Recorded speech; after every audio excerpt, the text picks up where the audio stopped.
Since President Tinubu assumed office, Nigeria's democratic space has faced intense scrutiny from citizens and observers alike.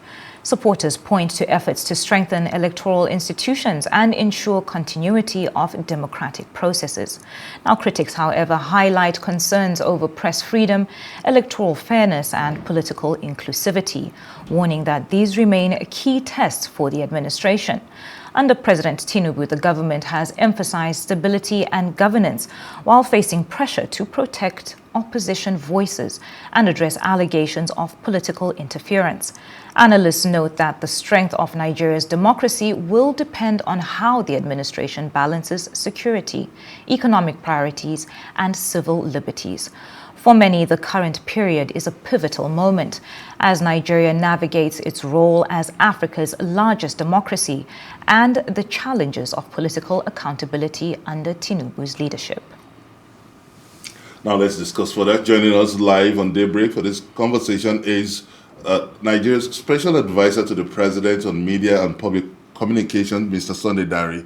What a delight to have you on Daybreak this morning. Good morning. So now, going into the heart of the story, I will take you back to October last year when the president appointed the new INEC chairman, and he gave him that match in order to restore electoral integrity and public confidence in our electoral system. With what has happened in the National Assembly, is the presidency concerned that Nigerians have been betrayed because what the crux of the matter is giving INEC that discretionary powers to decide on real live electronic voting or manual counting. So now Nigerians are going up in arms that they feel that this is not what they desire, this is not what they've demanded for. How would you respond to this? Thank you very much. That's a loaded question. And let me start from the point of concern. The government is not concerned in the sense in which you have tried to put it into context. I think the government is interested in making sure that the levels of government are able to play their constitutional role. And what we have seen between last week and just yesterday is the National Assembly stepping into the fray to do what is necessary. Recall what happened last week, Thursday, and then you had the extraordinary session yesterday, chaired by the Senate President.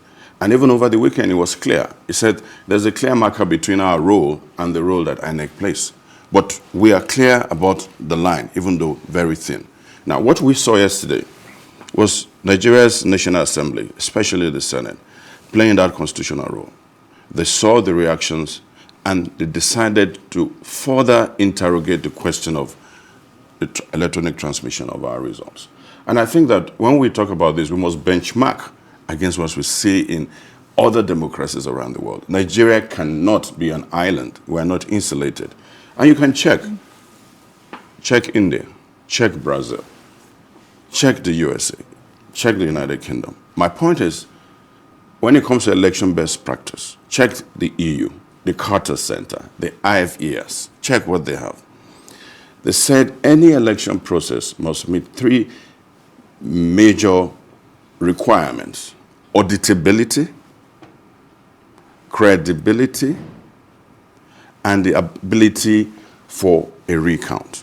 Now, asking for 100% electronic transmission, real time.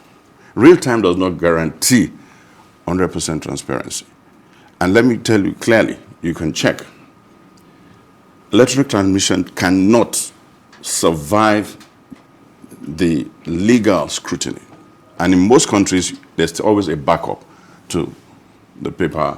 I think we need to background this issue because this method, this network real-time transmission was adopted during the Osun election, was adopted during the National Assembly election. But we still a fallback. The question now is no 100% real-time anywhere. Is the president going to assent this bill against the wishes of majority of Nigerians that have cried out that this is a foul play? Until it lands on the president's table. And when it gets there, the president has that leverage and opportunity to have the AGF and some legal luminaries to sit with him, his special advisors, to look at it and decide on what's going to do. But I can assure you that President Bola Tinubu, a renowned Democrat and progressive of North, will do what is right. but it will not be in isolation of the realities of our country. Are you telling me that this country, as it is networked enough to have 100% electronic process? Yeah, but the thing is that, let me just follow up on that story, on that your take, because you mentioned other countries. Absolutely. Even in other countries you mentioned, it doesn't mean real-time transmission of results does not mean that you don't have a paper trail. There is still there will be a backup. There are ballot papers. You know, there are forms that are signed. Yes. All those things are there, but there's still real-time transmission. So that's exactly what the Senate did yesterday. No. There's no Did you listen to Senator Moreau? No, there's It's no real different. time. There's no real time. Electronic transmission will still take place to IREV. Not real time, though. And they said backup. Okay. Well, let's move on from that story, because you said the president is waiting for it to land on his desk, and there's still a harmonization committee. Absolutely, there's quite a number of processes. It's been reported this morning that Nigeria has now dropped 2 places in Transparency International corruption index, now ranking 142nd out of 182 countries. Do you reckon anti-corruption is a priority for this government? Because it doesn't look like we're seeing that. Yeah, it is a clear priority. And how? And give examples. Let me just back up to what one of our late presidents said. He said, when you fight corruption, it fights you back. That's one. The index is also like a yo-yo. You know, countries go up, they go down, depending on, peculiar circumstances. And I think sometimes we overemphasize the metrics. And I think what is important is the current reality. What do we see in our country? First, to fight corruption, you need what they call institutional rationalization. That is, you need the relevant institutions to stand up and play the role they are mandated by law to play. Now, the question then to interrogate is, has EFCC been able to live up to the billing? When you look at the data, the number of convictions, the number of monies they've recovered, the number of the work they have done extensively. Now, fighting corruption, sometimes you cannot put a time label on it because it takes time. Now, we're looking at less than 3 years. Have there been concerted efforts? Does the data show that the EFCC and the ICPC is working in that direction? Absolutely. So this report that came in now, why don't we wait for another year? Beyond the ICPC, what happens to the NNPC unaudited accounts? Well, the Senate. And the president writing up some money for the National NNPC. Assembly is already interrogating that. That's important. But we're also seeing this president respond to allegations of corruption, even without waiting for the EFCC to deliver a verdict. When Aliko Dangote raised those allegations, they're yet unproven. The president acted within less than 48 hours to bring about the change, without waiting for the EFCC. That shows a president who is concerned about the corruption perception. But again, you see, we can't, this obsession over the Transparency International, it's been around for so long. We've seen the countries move up and down. We've seen Nigeria move up. But Nigeria is on the path of, you also know that I think one of the biggest bane of our development and growth as a nation is corruption. And when we talk about corruption, that index doesn't look at just corruption at NNPC level or at political appointee level. It drills down. So it's the entire society. And when it comes to fighting corruption, yes, the president has a role. The institutions we have a role. But then what about the civil servants who are private citizens? Because the largest portion of that report looks at how government runs, the civil servants, how the paper move, how files are signed, how monies are transferred, how contracts are executed or not executed, and inflation of contract. Are they not Nigerians in the system? So it's yes, a total they are, fight. but what about in the area of public trust? Because it seems like lately what the government is communicating is more from a defensive stance than from transparency. Well, first, every country must operate to some extent from a defensive side because the government is seeing the government against the people.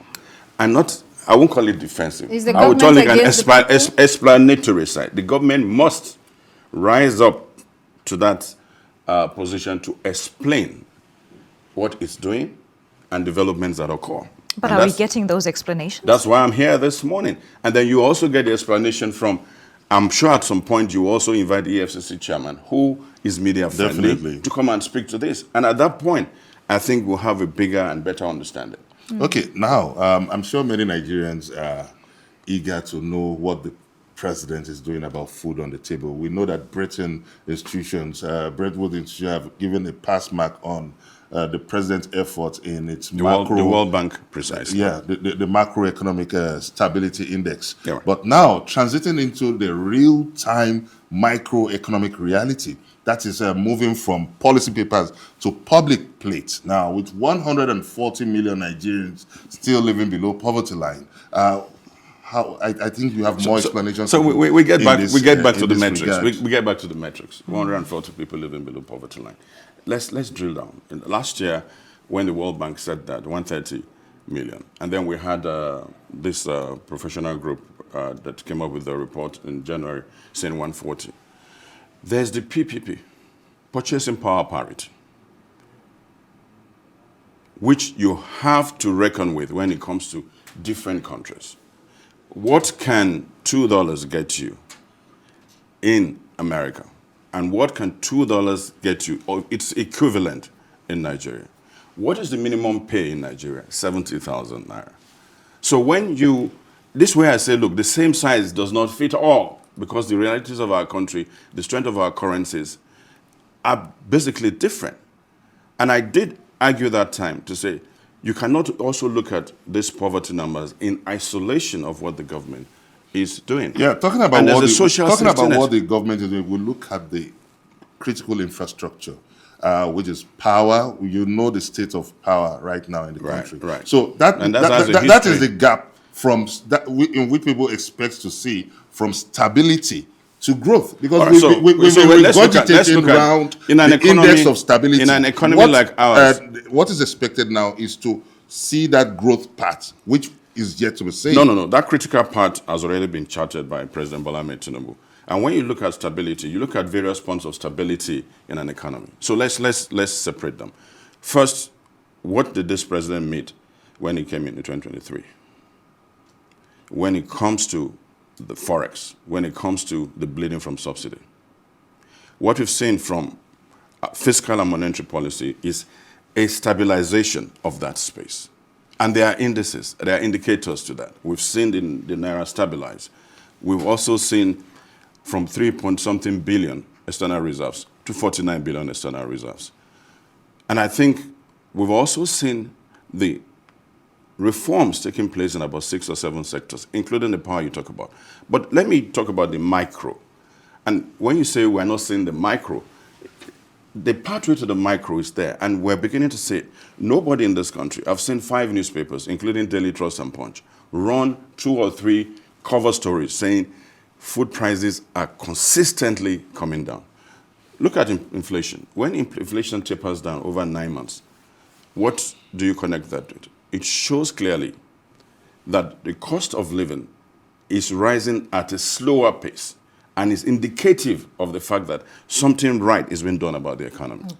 Okay, let's move to something different, which I think a lot of Nigerians will be concerned about, the health ministry. Yesterday was reported that the health minister, Professor Ali Pate, during the defense session at the National Assembly, revealed that his ministry received only 36 million naira of its 218 billion naira capital budget for 2025.